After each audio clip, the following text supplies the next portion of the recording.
Hey guys, welcome to the channel. Adam here from Menta Watches. Figured we'd do a little Q&A session with everybody. I get inundated with questions every day. So a few days ago I put out a what you got for me questionnaire on Instagram, and we got some good feedback and some good questions. So let's go through it. Hold on.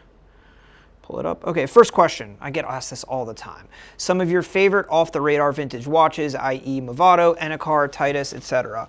The problem with vintage watches is that they're not making them anymore, so there's really not a lot of stuff off the radar. Everything we've kind of already discovered and everybody's picked through and done so much research on. I think there's a lot of undervalued stuff. I think the first name on this list that Corey asked me here is a huge one, Movado, especially the chronographs from the 1940s, 1950s, 1960s, such as like the M90, M95 chronographs.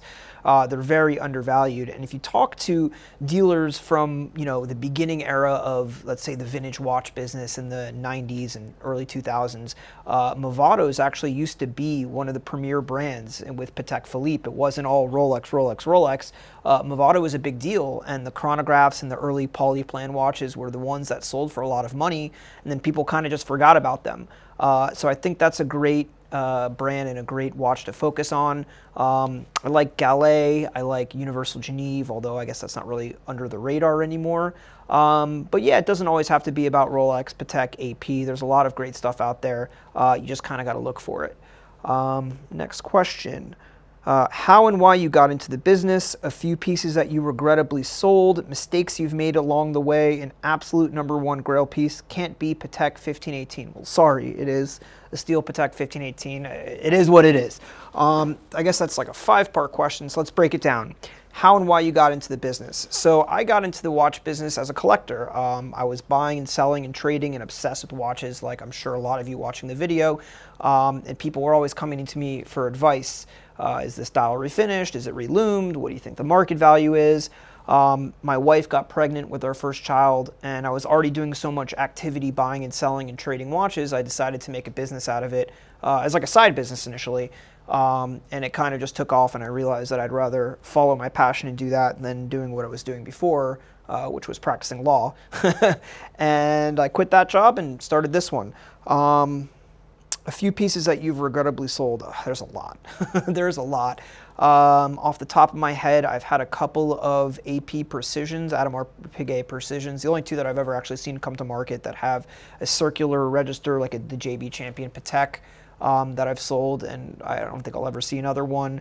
I sold a 6265 18 karat gold lemon dial, the only 6265 known. With a lemon dial. I've sold a really beautiful 8171 Padalone in rose gold that I regret selling. That was an amazing watch. There's a lot. A couple Comex Rolexes that were like in incredible condition. One was a 1680 that was amazing provenance, that was sold to a diver, full set. Probably the best one in the world. And then there was also a Sea Dweller 1665 that was literal new old stock. There's a lot of watches like that come around, unfortunately, and you can't keep them all, or can't keep any, really. Mistakes you've made along the way. I mean, listen, there's a lot. If you're trying to get into this business, and you're not out there buying and selling and making mistakes and sometimes losing money, you're not really in the game. So you just kind of have to try to limit those mistakes, buying a watch that's not correct, or maybe reloomed, or overpaying for something. It's just going to happen, especially as you increase your volume intake. But it's always, best to try to rely on your friends and colleagues. And if you're not sure, ask questions. You can't know everything. So the best advice I could give in that regard is never be shy and never think you know it all. Always ask other people for opinions and try to, rely on the community and the friends that you've built in the business to help you along the way, kind of minimize those mistakes. Thank you, Daniel, for that question. Next one we have. What is the best vintage Rolex to purchase as a beginning watch collector? It's also a question I get asked a lot. I think for a vintage Rolex, there's a lot of good options. I pulled out a couple because I actually knew this question was coming. One, we have a Rolex Datejust. I think you can't go wrong with the tried and true classic. The market has actually moved up substantially on these of recently, but you could still get in under the $5,000 mark for a really good plastic crystal Datejust. moving up a little bit in price point. There are a lot of sapphire crystal sports watches such as Sea Dweller, Submariner, Explorer 2, and even GMTs also that are still under 10 grand. You could still get a nice like vintage patina-y look, you know, with nice yellow patina. And you could still be well in under 10 grand. They've been climbing as well too, so it really depends on what you're after. But there's a lot of good options. So I would say either Plastic Crystal Datejust or Sapphire Crystal Explorer 2, Submariner, Sea Dweller, or GMT. And yeah, I think you could have a good start with those. Okay, next question. Other AP worth buying. Now, Lewis here doesn't clarify that he means other AP besides the Royal Oak, but I'm going to go ahead and presume that's what he means. There are a lot of cool AP to buy other than the Royal Oak. Unfortunately, on the vintage aspect of it, they didn't make a lot of watches back in the day. So vintage APs, such as like time-only Calatrava style watches with a VZSS movement, they're hard to come by, especially in good condition. They made a lot of really cool chronographs and complicated, you know, perpetual calendar watches. Also very hard to come by, especially ones in good condition. And when you do, they're quite pricey. And they might not be to everybody's taste because they are a little on the smaller side because they were usually made in the 40s, 50s. Very cool watch to look for. On the more modern aspect, they made some cool perpetual calendar watches. I know the Star Wheel watches are now gaining some traction. I think they were undervalued for a very long time. So you kind of just have to look out there, see what's out there and see what you really gravitate towards, and don't just maybe focus on the Royal Oak, although it's kind of hard to with the current market being so crazy for Royal Oaks. But there are other APs out there that are worth looking into. Good question. Okay, how to evaluate market pricing as a customer in this environment where prices change so quickly? That is a fantastic question. Thanks, Cameron, for that question. It's difficult. Even dealers have trouble keeping up with prices because we're in a market that is so fluid and moving and changing every day. It seems like every day a ceramic Daytona is $500 more than it was yesterday, for example. It's hard, you know. I think you have to really do your research, do your homework, check what sites such as, I mean, not particularly Chrono24, but they're a good basis. Check eBay, check auction results, and ask around. Ask people what they know or what they purchased their watch for, what they know the last sale was for. It's really hard to keep track of. You really have to keep your finger, you know, on the trigger, so to speak, in terms of watching the market. And honestly, just do as much research as you possibly can. Yeah, it's difficult, even for us. It's very difficult. You know, sometimes I've sold watches many times where somebody who's come back to me and been like, "You sold that for what? You could have sold that for $3,000, $4,000, $5,000 more. The market moved." And it's like, well, no one told me. It's difficult. It's a difficult question to answer and a difficult question to actually put into practice and understand the market because it does change so quickly, unfortunately, right now. Next question. Okay, that's a very long question. Let's see, maybe we'll come back to it. What determines the most value of vintage Rolexes, parentheses 4 digits? For example, would you prefer a 6239 that is reloomed or one where some plots are missing? So I'll start from the back. I would always prefer a watch that has some plots missing than one that's reloomed. There's nothing wrong with a reloomed watch per se. It's just a matter of disclosure and whether you know what you're buying is being reloomed or restored. It's a weird thing in the watch market, whereas, for example, in the car market or the art market, a restored car or piece of art has more value or just as much or maybe more value than a non-restored one, whereas in the watch world, it tends to devalue the watch. And I think that's a big problem, and it boils down mostly to disclosure and people being transparent about what they're doing in restoring the watches. I mean, look, the simple fact is that there's not a huge supply of vintage watches left in the market, and there's not a lot of fresh watches coming out. So there's going to become a point in time where restoration is a necessary evil to be able to continue to buy and appreciate vintage watches. It's just a matter of whether you know what you're buying has been restored or not. That being said, I'd always obviously prefer an original piece that has not been restored. So if it is missing some plots or has some flaws, I personally prefer that to a restored piece. What determines the most value for vintage Rolex? I think it's first and foremost condition. Condition rules the game. So if you have a mint example versus a not so mint example or just okay example, the mint one's always going to be worth more. If you put, for me personally, a mint example, let's say of a gilt dial GMT master next to open chapter. If you guys don't know what that means, it's a later production versus an earlier production, which is technically more rare and more valuable chapter ring gilt GMT, but the open chapter, more common watch is in way better condition. For me, that's going to be the more desirable watch than the maybe okay or not so great condition chapter ring. But that being said, I guess the second factor would be rarity, what dial variant you're talking about, production numbers, how rare and desirable is the piece, how many did they make, plays a huge factor. But I think the biggest factor that you should be considering in a vintage watch, especially 4-digit plastic crystal references, is the condition. Like we've spoken before, and I think a lot of people, you guys already understand, finding good quality vintage watches has become a very big chore. People are hoarding them. There's not a lot of new stuff being uncovered. They don't make the watches anymore. So finding that great example commands a huge premium because it is that much more difficult to get. It's a good question. And yeah, I would say condition, rarity in that order. Okay, last question. One watch for life, can't sell, can't buy more. What is it?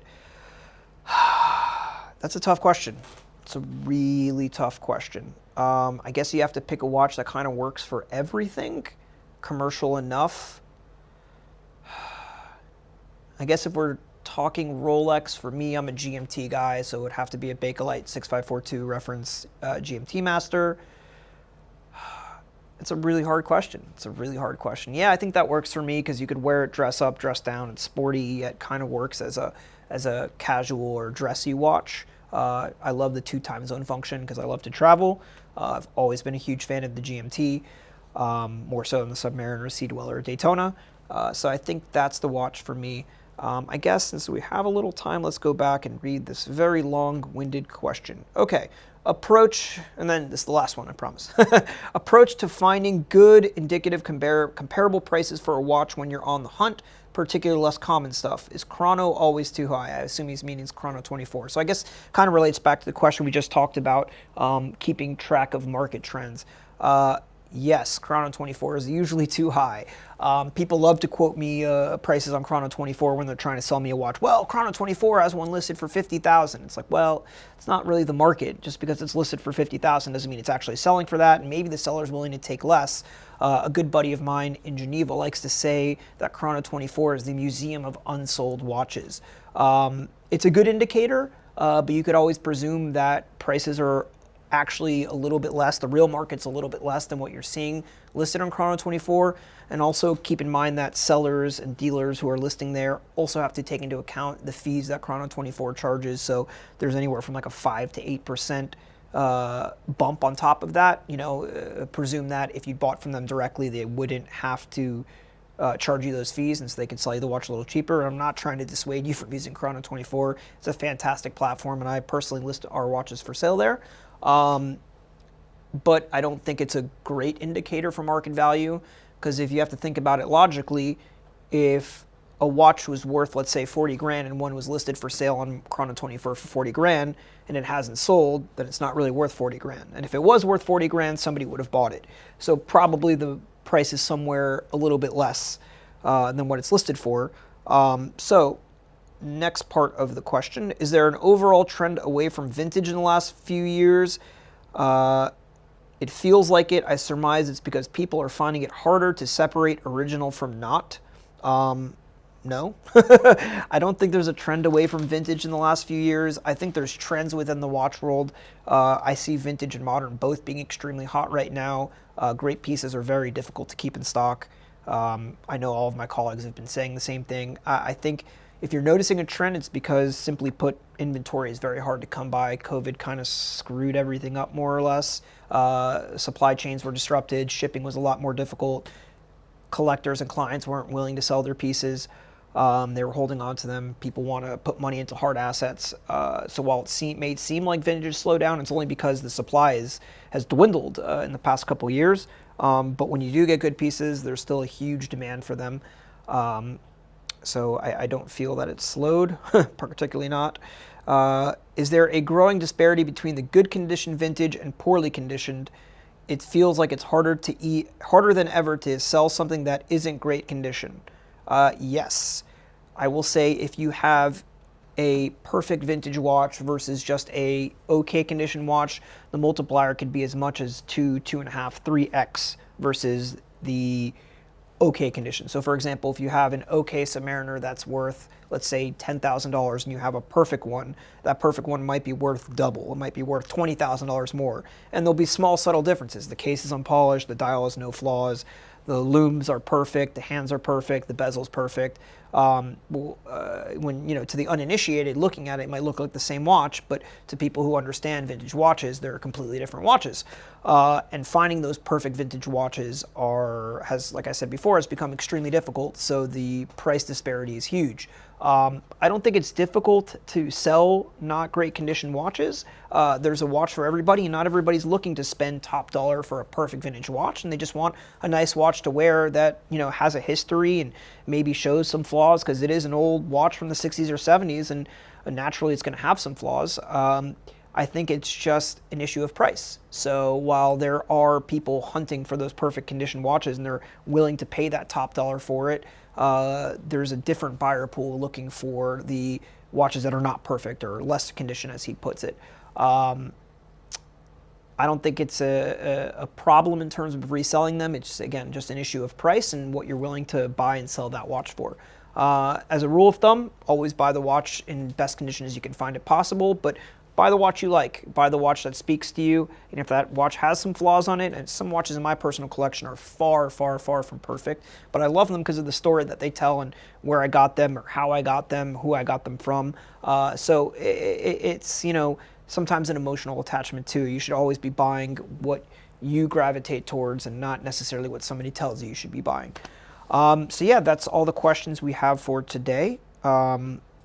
I'll hold this Q&A session in the future. If you have any other questions that you want to hear me answer, you could comment below, drop us a message, and we'll fill it in for the next Q&A session that we do here on YouTube. Anyways, thanks for watching. Comment, like, subscribe, the normal nonsense. Thanks for watching. Bye, guys.